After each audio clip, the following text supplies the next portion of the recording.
uma honra já que ter você por aqui, tá? Obrigada por aceitar nosso convite. E eu queria que você se apresentasse um pouquinho, né? Agora que estamos os dois perfis, né?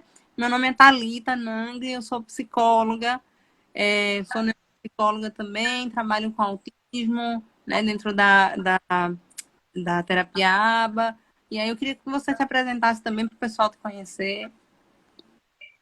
Bom, eu me chamo Jaqueline Meningrone, eu sou pedagoga e também estou concluindo a pós-graduação em análise do comportamento aplicado agora, mas, sobretudo, minha profissão principal é maternar, né? Então, eu sou mãe da Valentina, que tem 8 anos, que tem autismo, e por conta do autismo, passei a estudar muito sobre o tema e decidi criar um canal no YouTube para compartilhar o fruto de todo esse estudo com outras famílias, com outras mães, né?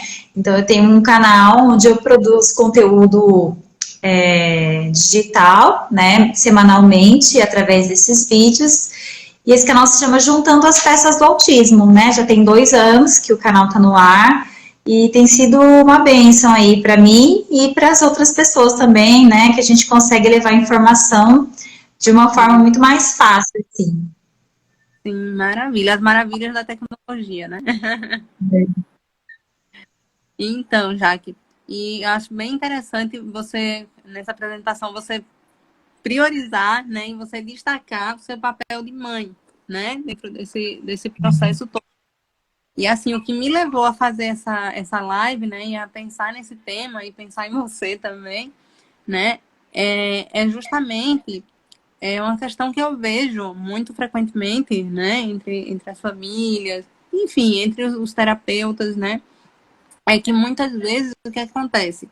As terapias, a gente pode até explicar um pouquinho isso, a gente que está lidando mais de perto com a questão da aba, né? Eu também estou, né, na questão da pós.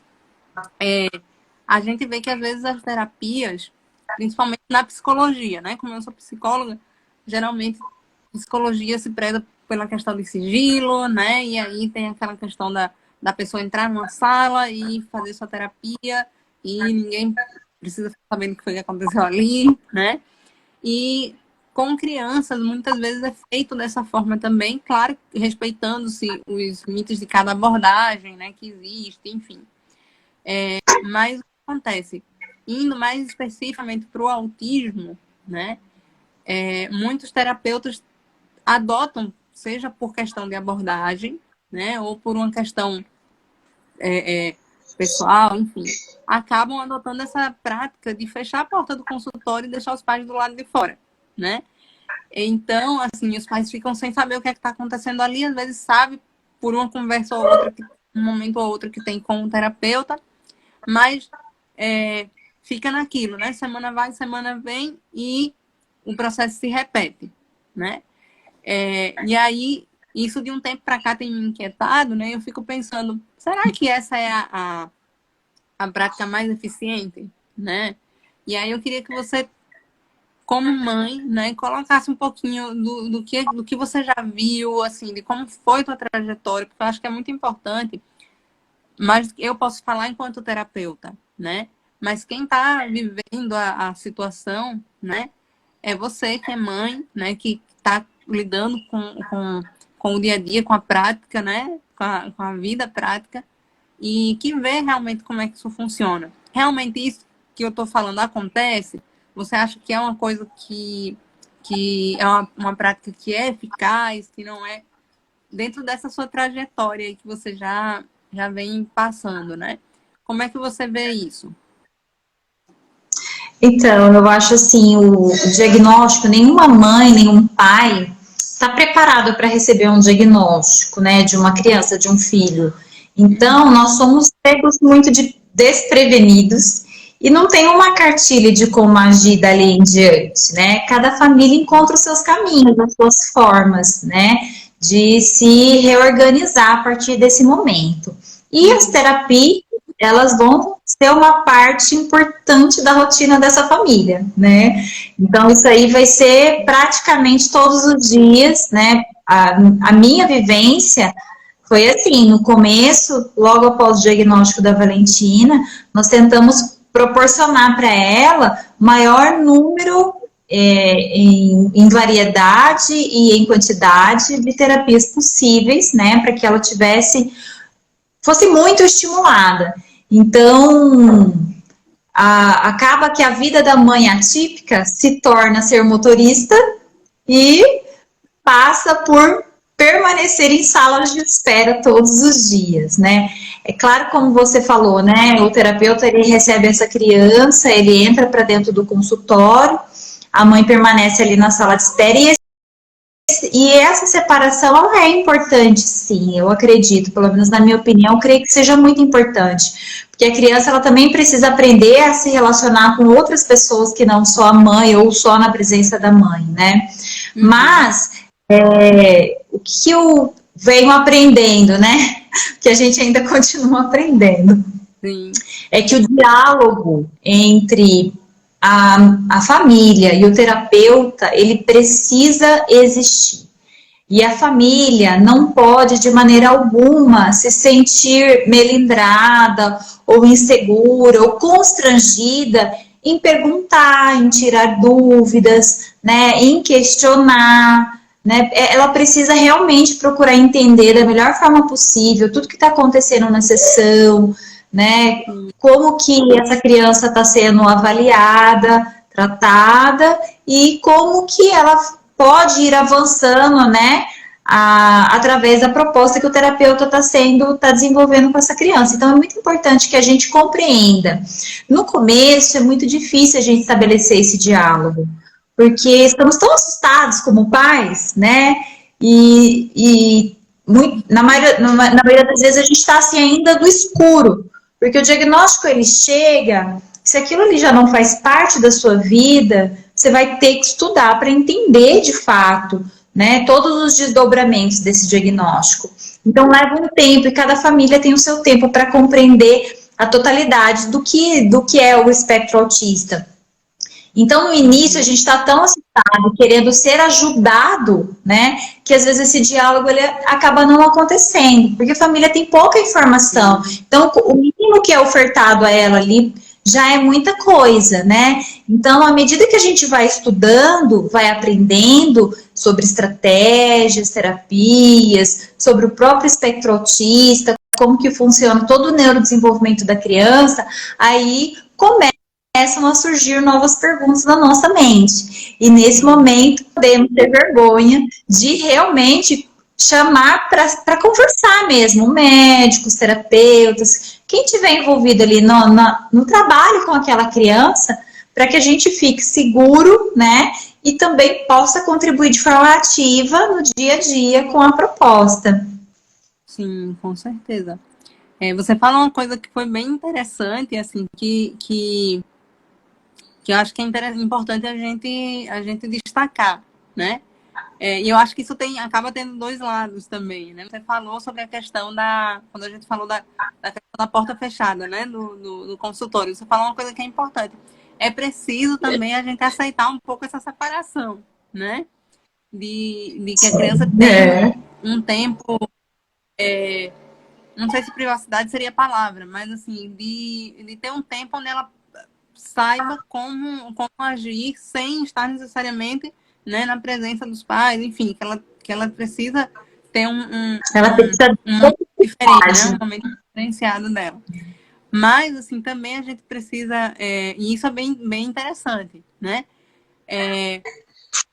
Mas, por outro lado, a questão do diálogo e de estar junto, né, com o terapeuta, eu lembro muito da questão que a gente vê na aba, né?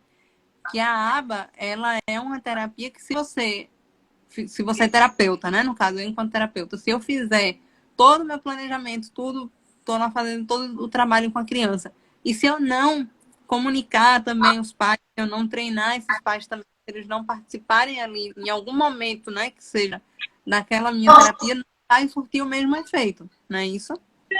Né? A análise do comportamento assim, tem sido para mim um divisor de águas, né?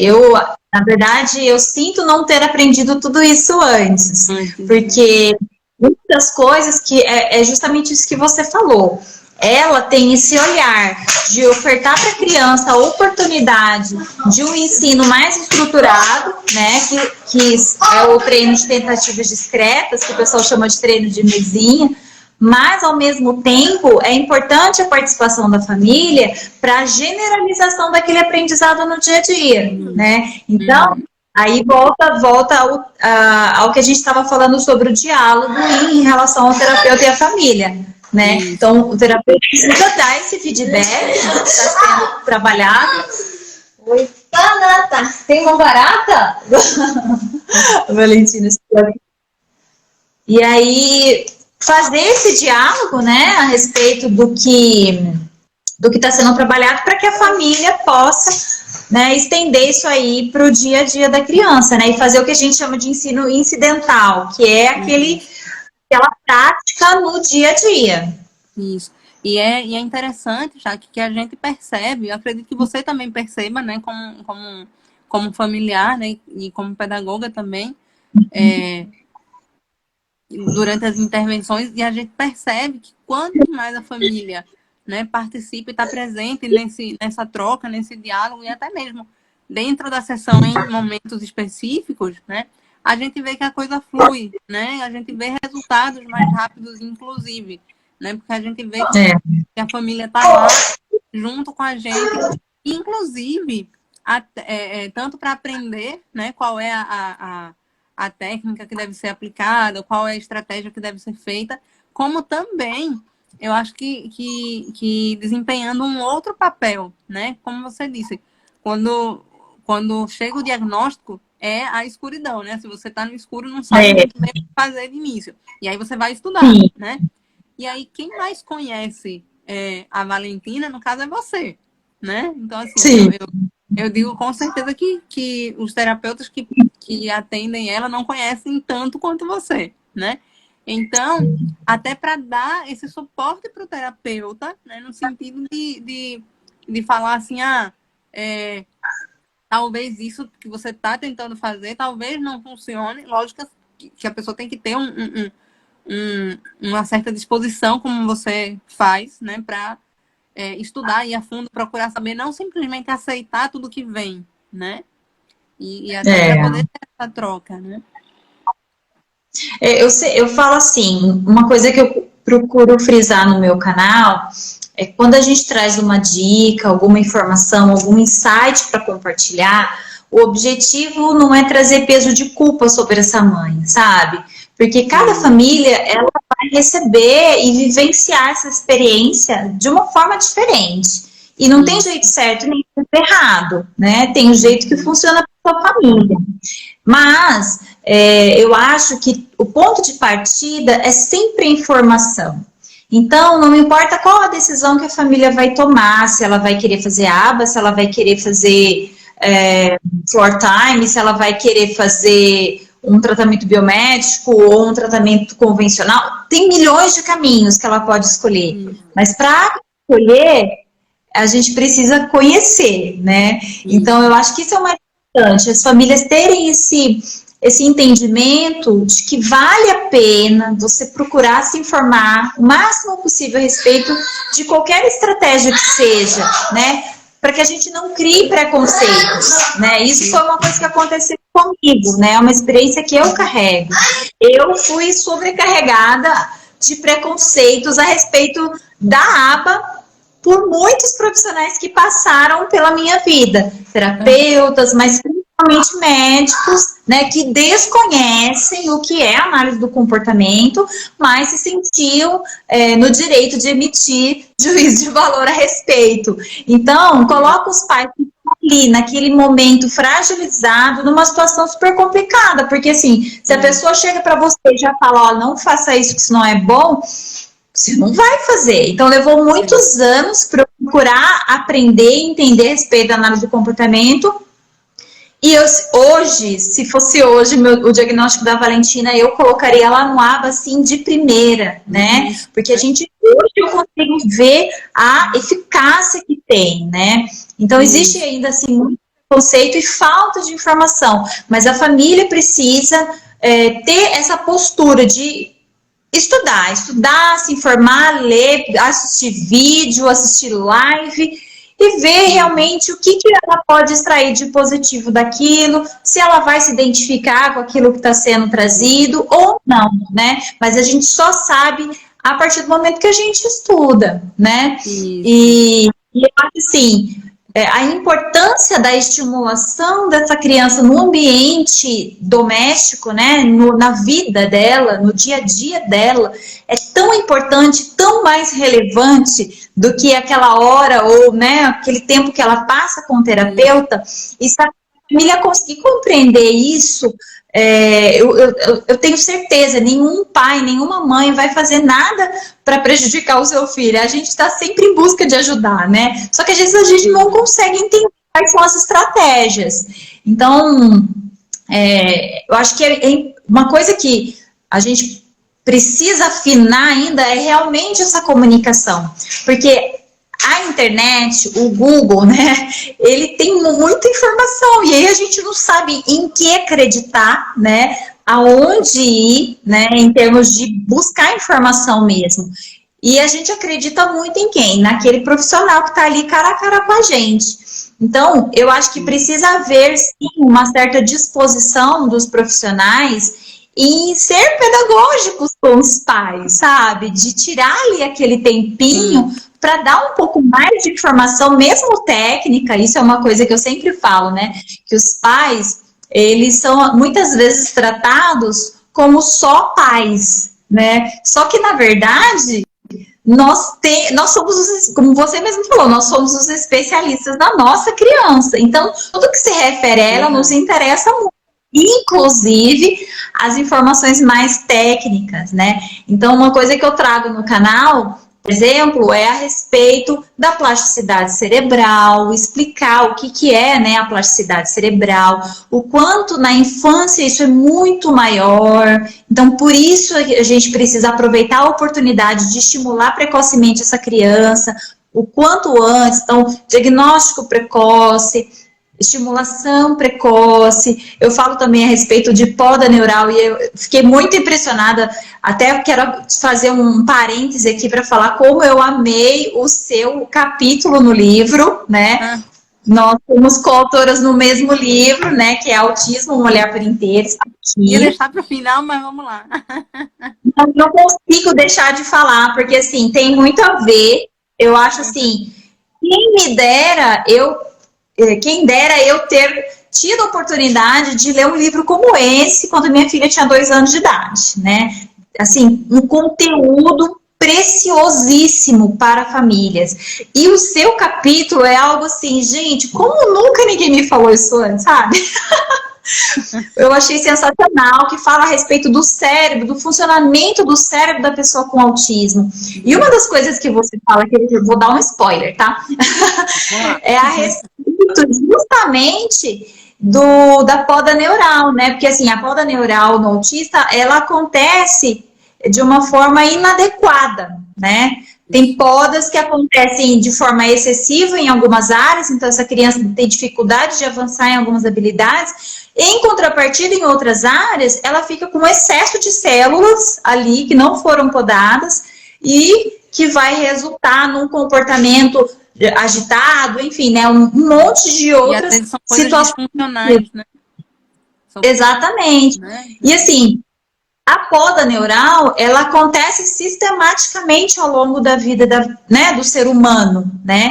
E a gente tem a primeira poda acontecendo ali perto da fase onde o diagnóstico acontece, né? Então, é quando acontece aquela, às vezes, mudança de comportamento, né? Um agravamento. No caso da minha filha, ela teve um desenvolvimento típico até 1 ano de idade. Ela tinha o olhar social, sorriso social, falava algumas palavrinhas. E quando chegou mais ou menos 1 ano e meio, parece que ela entrou num casulo e cadê minha filha? Desapareceu, né? Não é a mesma criança. E hoje eu sei que foi provavelmente essa poda que aconteceu, né? E aí deu uma bagunçada ali dentro. Mas são informações que parecem ser irrelevantes para a família, né? Às vezes, pode não parecer importante, mas pelo menos para mim, eu como mãe, eu gosto de saber de todos os pormenores, né? De todos os detalhes. Então, eu achei sensacional, assim, esse capítulo, porque traz uma quantidade de informações, assim, detalhes muito bacanas, e são coisas que vão ajudar essa família a tomar realmente a decisão de ser participativa, de ser ativa, né? Porque aí ela consegue entender, nossa, realmente eu preciso fazer, essa criança precisa ser estimulada antes da próxima poda neural, para que tudo esteja mais organizado ali no cérebro dela. Então, esses detalhes, às vezes, ajudam realmente a família se engajar, né, no processo terapêutico da criança dentro do lar, né? É lógico que quem vai ter que dar essas estratégias de como fazer essa estimulação vai ser o terapeuta.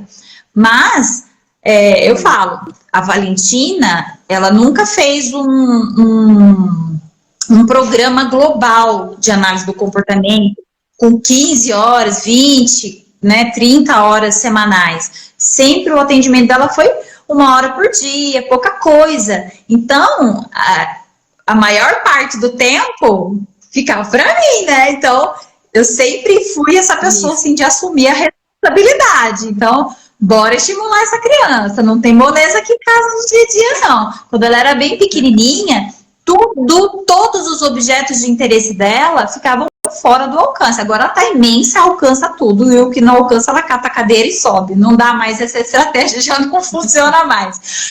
Quando ela tinha 2, 3 aninhos, quando ela tinha 2, 3 aninhos, era tudo fora do alcance. Por quê? Para obrigar ela a interagir comigo para poder obter o que ela quer. Então, são estratégias do lar que a gente vai desenvolvendo. Então, se ela quer uma banana, ela estava sempre longe para ela ter que vir me pedir, e era o momento de eu fazer treino para aprender a apontar, treino de linguagem verbal, aprender a falar, né? E assim a gente foi estimulando, né? E o dia que ela aprendeu a banana, eu falei, agora não, agora ela tem que falar, quero banana. E assim a gente vai ampliando, né? Isso, vai ampliando. E aí, como é que você saberia que estratégia usar em casa, né? Se você não tivesse como participar, como ver isso, né, lá na terapia, né? Sim, com certeza. Né, faria isso. Então, assim, o que eu acho mais interessante e rico e fantástico, né, na verdade, da aba, é essa possibilidade, né?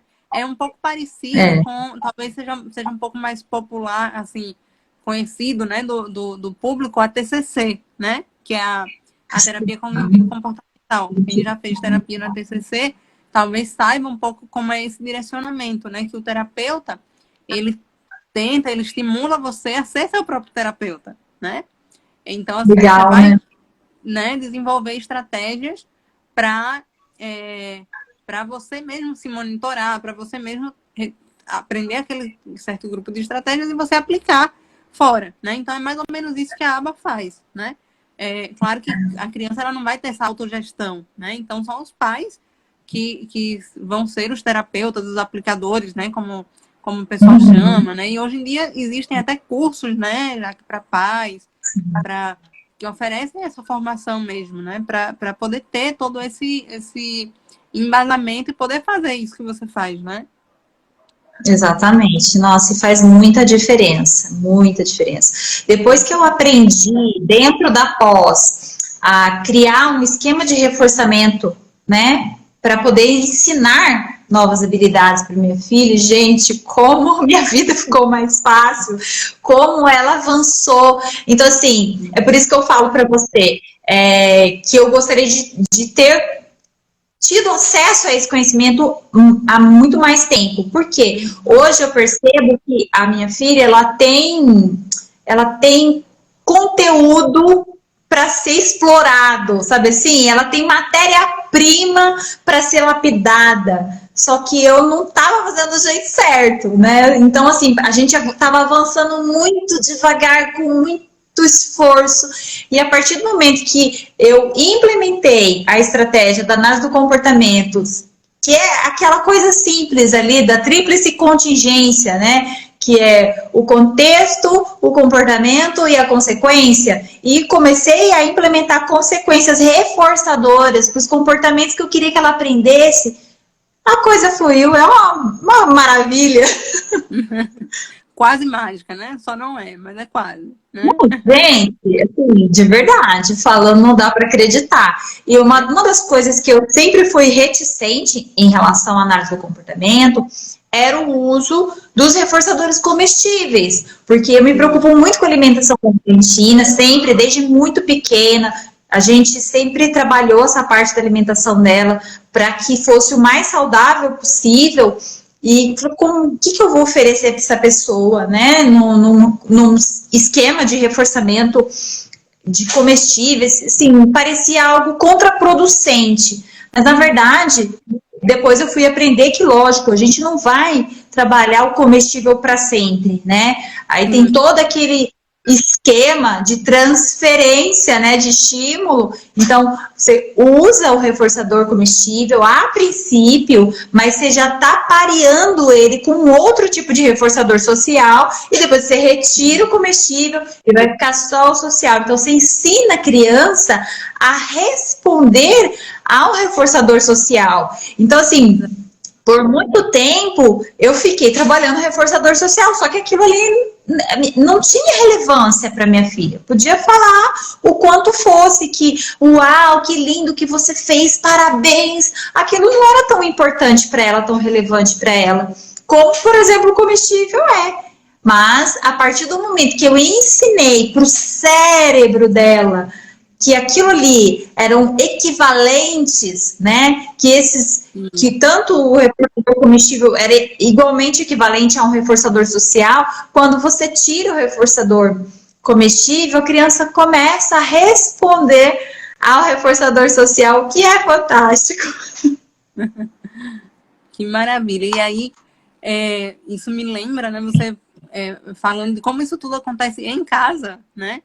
É exatamente onde a terapia vai de fato acontecer, né? Aquela uma hora ali da psicóloga, uma hora da fono, uma hora da TO, é, digamos assim, o centro de treinamento, né? É onde você vai fazer o planejamento junto com o terapeuta, onde você vai levar suas demandas também, onde ela vai lhe dar as estratégias para você aplicar, mas onde a terapia de fato é aplicada é fora, né? Com a generalização, como você falou, né, e tudo mais. E por isso que é tão importante, né, que a família esteja realmente presente de forma ativa. Eu gostei muito quando a gente discutiu o tema e você colocou a participação ativa, né? Porque não basta participar, né? E realmente ter uma atitude, tem que realmente ter essa disposição para agir mesmo, né? Para estar ali. É como eu falei para você, cada família tem o seu lugar de fala, né? Tem o seu contexto. Eu tô num contexto onde a minha família, eu tenho meu marido, né? Eu não trabalho fora, né? Eu tô integralmente à disposição da minha família, da minha filha, né? Da minha casa, mas a gente sabe que essa não é a realidade da maioria das pessoas aqui no Brasil. Então, por isso que eu reforço muito essa questão de que o objetivo não é colocar peso de culpa sobre os ombros da mãe, porque tem mãe que sai de manhã, volta no final do dia, e o que ela vai fazer, né? E essa criança, ela às vezes é cuidada por um avô, por uma avó, né? Por alguma outra pessoa, e a mãe vai chegar do trabalho cansada, exausta, vai querer ter aquele momento de qualidade com o filho, não pedagógico, mas só afetivo, sabe? Então, é lógico, tudo isso a gente tem que ajustar para a realidade de cada um, né? Eu acho que se é a avó que cuida, né, por exemplo, levar essa avó para esse bate-papo com a terapeuta vai ser muito produtivo, né? Eu acho que a relação de vó com neto é uma relação culturalmente complicada, porque a avó gosta muito de agradar, de ver essa criança super feliz, então às vezes acaba realmente fazendo... Né? Acaba realmente entregando todos os reforçadores ali de forma muito gratuita, né? Sem pedir nada em troca, sem pedir muito esforço da parte da criança. Então, eu acho que envolver toda a família nesse processo é muito importante. Eu sou muito estudiosa, sou muito invocada com as coisas. E o que eu faço? Eu estudo tudo isso pro resto da família do meu jeito, né? Então, se eu tô com uma estratégia aqui em casa, eu converso com meu marido, ó, eu tô fazendo assim com a Valentina, porque eu quero que ela aprenda isso. E aí, logicamente, ele vai seguir a mesma estratégia, mas a gente, falando sobre diálogo, o diálogo não é só com o terapeuta, também tem que ser com a própria família, né? Se tem irmãos, né? Se tem avós, aí nesse contexto do lar, é importante que todo mundo saiba o que está sendo feito e por que está sendo feito. Porque é uma realidade diferente. E às vezes os familiares podem interpretar isso de uma forma negativa, né? Uma vez até uma psiquiatra falou assim para mim, nossa, mas você não fica cansada? Você não cansa de ficar o tempo todo pedindo, estimulando, né? Enfim, eu falei, não me cansa, sabe por quê? É automático para mim como mãe. O que eu quero? Eu quero melhor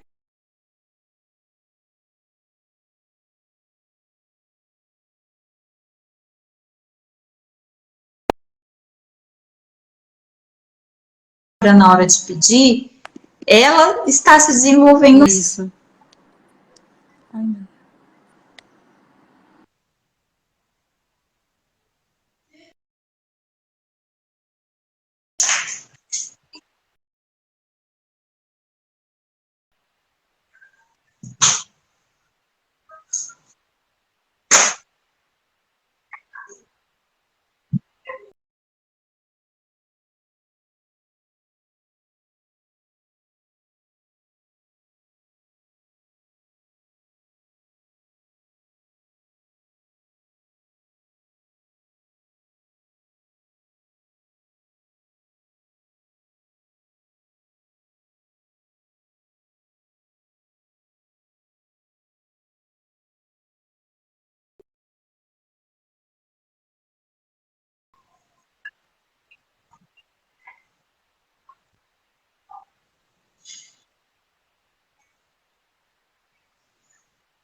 Tô ouvindo, sim.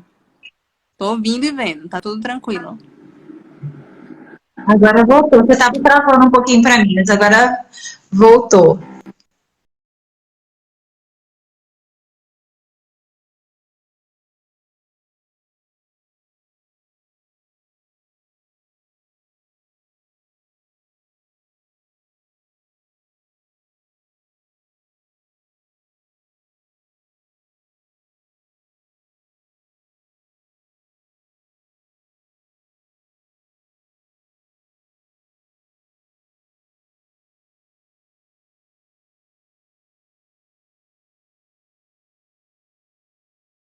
Agora voltou, tá tudo bem. Então, Thalita, eu acho que é muito importante esse diálogo dentro de casa, né? Porque alguém, né, ou é o pai ou é a mãe, sempre acaba assumindo essa responsabilidade de ir, de buscar informação, né, de ser o gerente, vamos dizer assim, né, gerenciar esse processo terapêutico.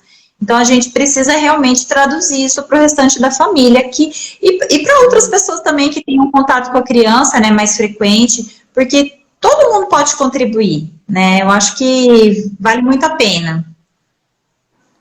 Verdade.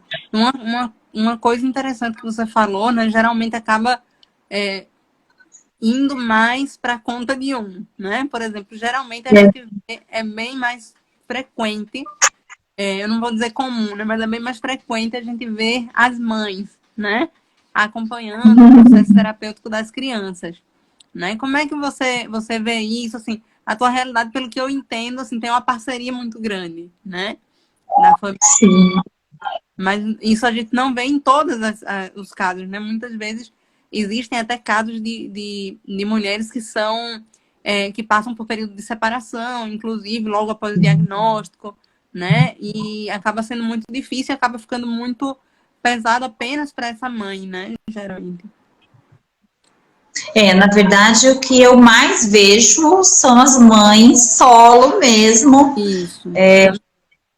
tendo que se virar nos 30, né? Verdade. Mas assim, eu acho que precisa existir realmente uma relação de quando há o casamento, né? Quando a família tem essa estrutura, é uma relação de parceria, né? Eu acho que não tem que existir. Eu não sou muito a favor de existir uma divisão igualitária de papéis. Eu acho que cada um no seu papel já está contribuindo com o todo. Então, se há um combinado de que é a mãe que vai, eu acho que desde que a gente consiga equilibrar isso dessa forma. Tá me ouvindo? Tranquilo. Então tá. E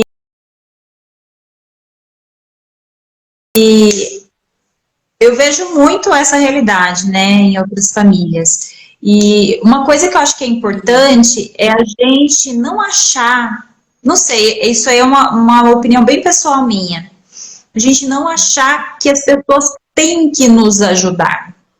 Porque nos colocar nessa posição de vítima, eu acredito que só prejudica todo o processo, sabe? Até eu tem uma frase que meu pastor sempre fala, que é a seguinte: trabalhe como se tudo dependesse de você e ore como se tudo dependesse de Deus. Então, eu acho que essa é uma frase assim, que me representa muito. Então, eu trabalho, dou o meu melhor, né, como mãe, Sim. né, como mãe terapeuta, e a gente continua orando aí para que Deus faça a parte dele. É importante a gente ter uma rede de apoio, sim, mas a gente não pode paralisar se a gente não tiver, né? Isso. Porque a realidade das pessoas, até mesmo da nossa família, cada um tem a sua vida, cada um tem suas demandas, então a gente vai tocando e aí as coisas vão se ajustando. Isso.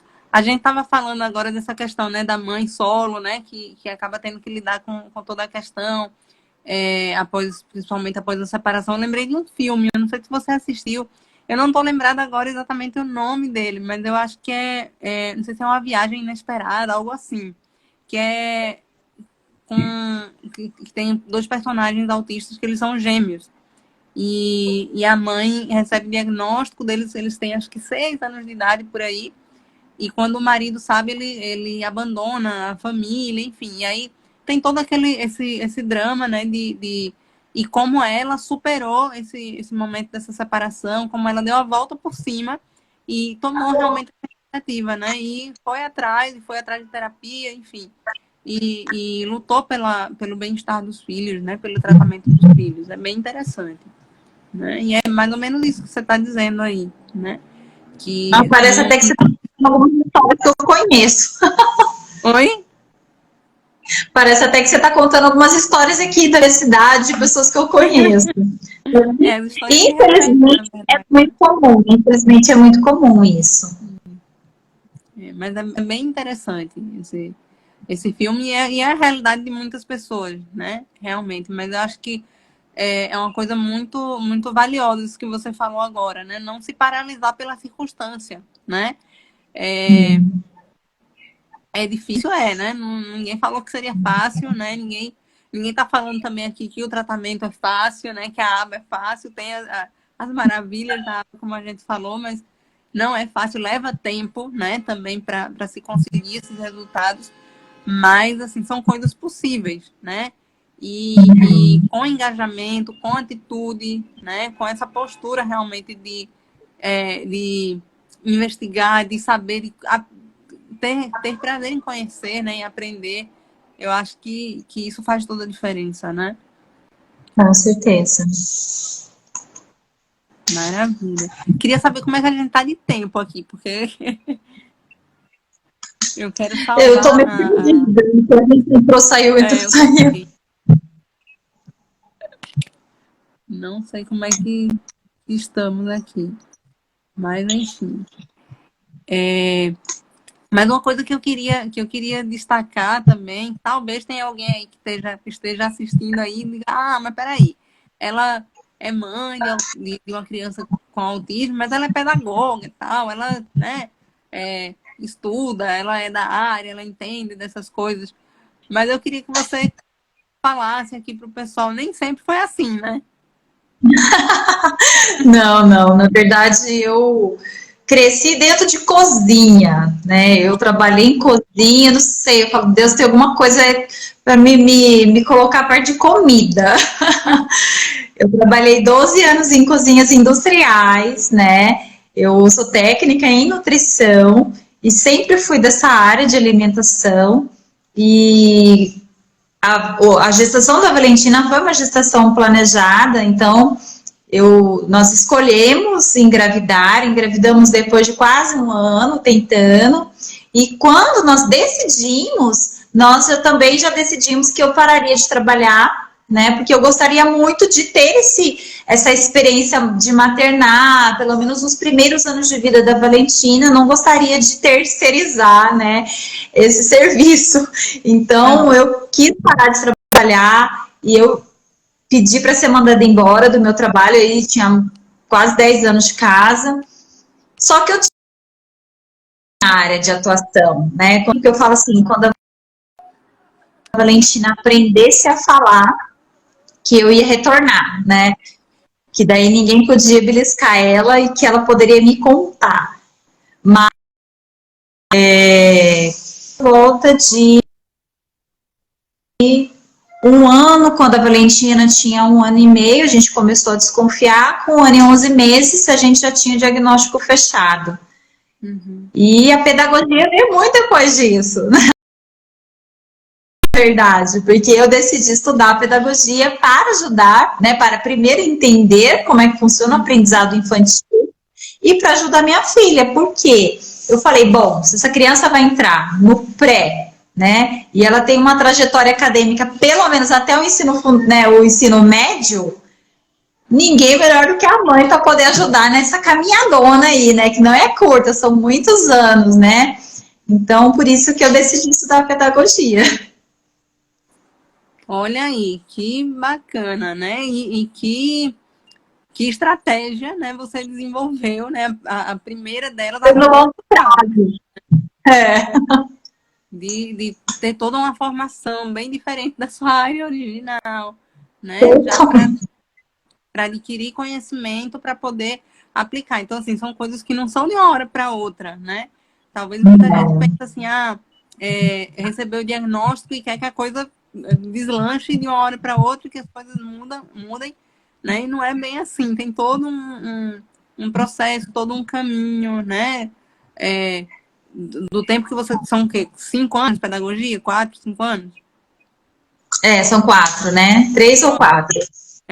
Então, assim, você não tinha como aprender tudo de uma hora para outra, né? Levou 4 anos para adquirir todo esse conhecimento e ainda, né, conhecimentos pós-graduação, né, para lidar especificamente com o autismo, né? Então, assim, é um caminho, né? É uma jornada, na verdade, né? E eu acredito que é importantíssimo você ter essa iniciativa, né? Pensar o que é que eu vou fazer, né? Vou ficar só na terapia, né? Ou vou fazer algo a mais, né? Ou vou também ser parte dessa terapia, ser um coterapeuta, né? Ser um aplicador, vou adquirir conhecimento para fazer valer realmente aquilo que está sendo feito lá na terapia, né? Eu acho que Eu é acho bem, que de bem tudo importante. E eu acho assim, que de tudo isso, o mais importante é aquilo que a gente começou falando no início da live. Que a gente sempre tem um diálogo muito aberto e muito franco. Porque nem toda mãe tem perfil, né, para ser, por exemplo, um aplicador. Né? Eu conheço mães, inclusive, que falam, já que eu não dou essa conta, não dou conta disso daí, não. Eu já perco a paciência, já quero agarrar e já obrigar a fazer. Então, assim, é de temperamento, né? Tem gente que realmente não tem perfil e tá tudo bem, né? Ninguém é obrigada a ser, não existe um padrão. Mas o diálogo, né? Ele que vai realmente ajudar, né? Porque aí você vai ajustando a sua conduta com a criança no dia a dia. Né? Como eu falei, eu botava as bananas lá em cima para a criança ter que pedir. Então, são pequenos detalhes, parece que é uma coisa assim, né? Nossa, sem importância, mas não é, né? Então, todas as vezes que ela precisava de alguma coisa, de um brinquedo, ela era obrigada a exercitar a habilidade de linguagem, de comunicação social, tinha que chegar em mim, tinha que me, né, me mostrar. Eu fazia de desentendida para ela se esforçar mais, né? Porque mãe já sabe o que a criança quer no olhar, né? Então eu fazia desentendida e até hoje às vezes eu faço isso, né? Porque é o que eu falei para você. A gente vai avançando na complexidade. Então, à medida. Hoje, Valentina, ela fala, mas ela ainda não tem uma linguagem social, uma linguagem muito funcional. Então, eu faço ela se esforçar nessas pequenas coisas, né? E modelo, ó, não, fala assim, e mostro para ela como fazer, para que ela faça uma tentativa, e assim a gente vai avançando. Isso. Outra coisa que acho que é bem importante é a gente saber que ter muita humildade para saber que nem toda terapia vai ser eficiente para toda criança, né? Por exemplo, da mesma forma que nós adultos, né? Quando vamos fazer algum tipo A gente vai, às vezes, para um médico, né? Vai para um especialista, a gente diz, não me senti tão à vontade com esse, né? Não me senti tão à vontade com aquele. Ou vai para um psicólogo de terapia X. Não me senti tão à vontade, né? Com essa terapia. Acho que essa abordagem não é muito a minha cara, enfim, né? Existe isso também, né? Nem toda terapia vai funcionar da mesma forma para todo mundo. Então é importante ter esse conhecimento, como você falou, para entender o que é que combina com você, onde é que você vai conseguir ser mais efetivo, né? Que tipo de terapia vai ser melhor para sua criança, né? Isso é importante É, também levar em conta. com certeza, né? Tem que haver essa conexão, né? Isso. Senão não adianta, ela tá 1000 horas lá na aba e não vai, né? Não tem como, Vai. né? Exato. Dito isso, acho que a gente tem aí a gente acabamos juntando vários tópicos importantes, né? Que eu acho que vale a pena a gente ter em mente, né? Que é ter esse diálogo sempre, né? Com os terapeutas, entender que terapia não é só lá no consultório, né? Eu acho que 90% da terapia vai ser em casa, na verdade. Verdade. Ter essa atitude, né? De se engajar e de correr atrás mesmo, de estudar, de aprender, de aprender estratégias, desenvolver, né? Estratégias também. Entender que nem toda terapia vai funcionar da mesma forma e nem no mesmo ritmo, né? Porque fulaninho em 3 meses conseguiu isso, então cada criança vai ter um funcionamento diferente na terapia, né? Outra coisa que a gente falou que foi bem interessante foi essa coesão entre a família, né? Essa linguagem em comum, que é importante, né? E saber que se o pai ou a mãe não consegue, não tem esse perfil, como você colocou, né? De ser o aplicador, né? Que haja uma outra pessoa ali disponível, né? Que seja o porta-voz, né? Como você falou, que tem que traduzir a terapia para o restante da família para que haja realmente esse entrosamento, né? É, Acho que a gente cobriu várias coisas aí, várias áreas bem interessantes, que às vezes passam mesmo despercebidos, né? E a família fica, como é que eu posso agir mais, né? Como é que eu posso me tornar mais atuante, né, no processo? Acho que a gente deu vários caminhos aí, na verdade. sim, sim. E eu acho que ressaltamos alguns pontos que às vezes as pessoas podem achar que são insignificantes, e na verdade eles são extremamente relevantes. Com certeza. Com certeza. Acho que cada detalhe é importante, né? Quando se trata de autismo, não só de autismo, né? Mas como a gente está falando especificamente, acho que cada detalhe importa, né? E às Sim, vezes é um detalhe que passa despercebido que é o que vai fazer toda a diferença, né? No processo de evolução, né?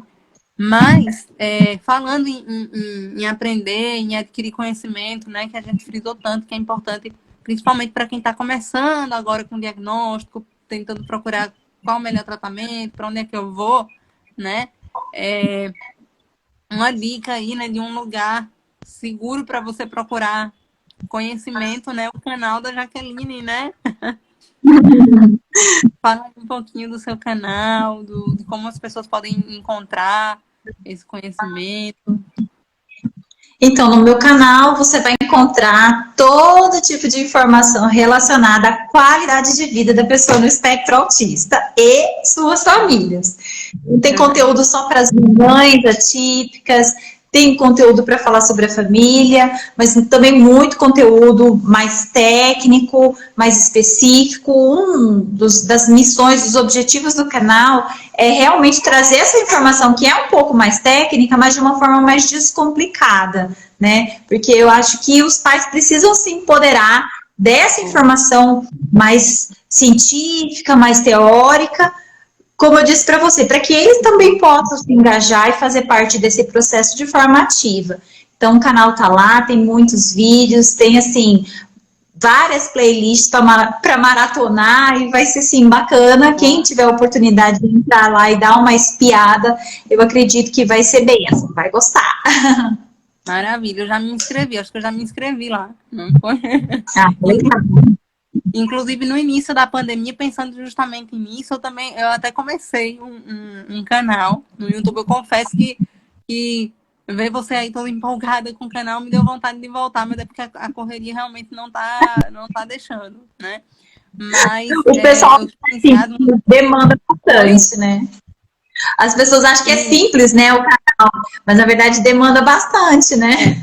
demanda bastante. Então, assim, eu dei uma parada, mas a Thalita Nangle Psi tem alguns vídeos lá de quando eu comecei, Ah, legal. no período da pandemia. Quem quiser conferir, vamos ver se volta, né? É um projeto aí. Vamos ver se volta. Por enquanto tem a Jaqueline aí que tá me mandando muito bem no YouTube. Que bom. E vamos falar também sobre o livro, né? Aí, Você já deu um spoiler aí. Eu esqueci o meu aqui, tá lá na outra sala, mas enfim. Você mostra aí pro pessoal. Isso. Autismo, um olhar por inteiro, né? Foi uma obra que a gente participou enquanto coautora, né, Jaque? E o seu, e o isso. seu, e o seu capítulo também vem bem recheado, né? De experiências, enfim, muito, muito, muito rico, né? É o que eu falo sempre pro pessoal, não é porque eu participei, não. Eu acho assim, depois que eu li a obra inteira, porque quando a gente está escrevendo, a gente escreve só o nosso capítulo, a gente não tem acesso à obra toda, né, Thalita? Depois que a Isso. gente vai conhecer o conteúdo completo, e assim, superou todas as expectativas. É o que eu digo para as mães, falo, olha, eu sou suspeita para falar, mas se eu tivesse esse livro. E assim, na verdade, você vê, hoje a Valentina está com 8 anos, o diagnóstico dela foi com 1 ano e 11 meses.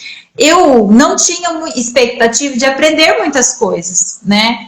Quando eu peguei o livro, eu falei, bom, né? Provavelmente já sei tudo. Olha só, me achando. Ah, mas passou longe, aprendi muita coisa, assim, sensacional. E a forma com que os coautores colocaram as informações de maneira muito didática, de maneira assim muito prática, eu acho assim que ficou realmente muito muito rico, sabe? Tá imperdível.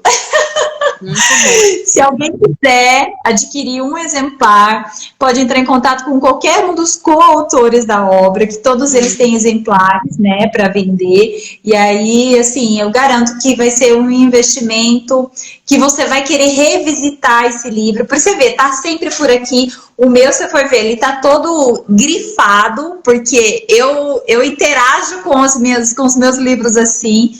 E realmente eu gostei demais do conteúdo. Mas tem alguns capítulos que foram favoritos. E o seu está entre eles. Desculpa eu falar, mas assim, tá realmente entre eles. Eu gostei demais. Tá muito bacana. Até escrevi aqui, ó. Top. Oh. Porque esse tá top, tá imperdível, Oh, gente. Explica tá deixando o sobre o pessoal sexo. curioso, né? Quem quiser saber por que é top, fala com a gente para adquirir o livro, né? Não, gente, eu gostei demais, gostei demais. Ah, que bom, mas que bom. Isso é bom, a gente distribuir, né, um pouquinho que a gente conhece, um pouquinho que a gente aprendeu sobre, né, justamente para ajudar as famílias. Acho que esse é o objetivo principal, né, da gente aqui.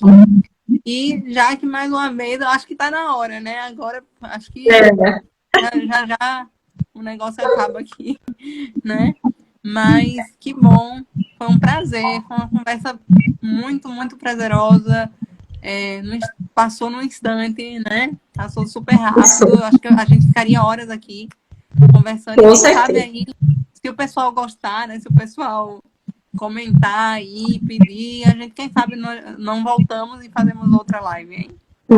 Com certeza, com certeza. Mas foi um prazer, agradeço muito também o convite e assim, agradeço também o seu trabalho, porque eu, como mãe, é muito fácil para mim ser a defensora da causa, porque eu quero um mundo preparado e que entenda a minha filha.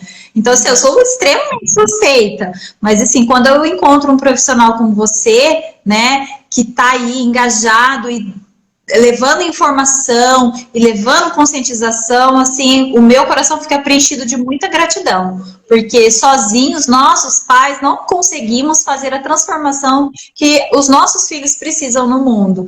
E poder contar com pessoas como você, assim, realmente é muito bom para nós, assim, a gente realmente fica muito grato. Coisa boa, então, né? Então, mais uma vez, Jaque, obrigada pelo convite, pelo seu tempo aí, por dedicar seu tempo, né, para estar aqui com a gente conversando. E eu espero que o pessoal também aí tenha aprendido algo, né, tenha adquirido algum conhecimento, que tenha esclarecido, né, alguma questão. Caso tenha ficado alguma dúvida, alguma sugestão também de algum tema, de algo que vocês queiram, né, que a gente converse, é só colocar nos comentários da live, ou manda direct também, que a gente está aqui para isso, né? Nosso Instagram acho que também tem essa função, né? De tirar dúvidas, de divulgar conhecimento, de conversar, de trocar ideias e informações. Tá bom? Então, beijo, Jaque. Beijo, boa noite, Quer falar bom mais alguma coisa? descanso.